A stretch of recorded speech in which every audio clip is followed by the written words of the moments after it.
To start, cut 3 rectangles 12 inches long and 7¼ inch wide. 2 should be cotton fabric and 1 should be interfacing or other stiff material. If possible, use a softer cotton for the layer that will sit next to your face.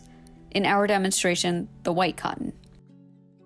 You'll also need 2 pieces of elastic, at least 7 inches long, to make straps to attach the mask.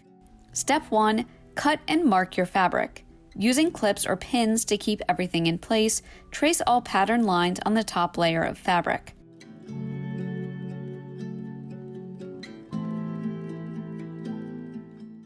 Cut along the solid line through all 3 layers, so you have pieces of equal size.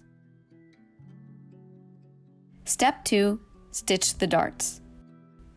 Fold your fabric stack in half, so that the outside layer, here it's the red fabric, is on the inside. Stitch a 1/2 inch dart at the top for your nose. Stitch another 3/4 inch dart on the other side for the chin. These darts can be made smaller or larger to better fit the wearer. You can cut the darts open or press them flat.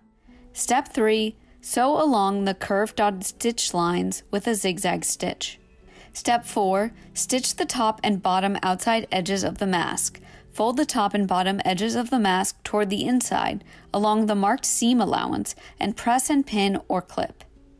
Stitch on the top of the fold to close. Step 5. Sew along the horizontal dotted lines with a zigzag stitch. Step 6. Attach the elastic. Fold the short edges of your fabric over 1/2 inch and stitch 1/4 inch from the edge to create a tunnel for your elastic. Adjust the elastic for size and stitch or tie the ends of the elastic together.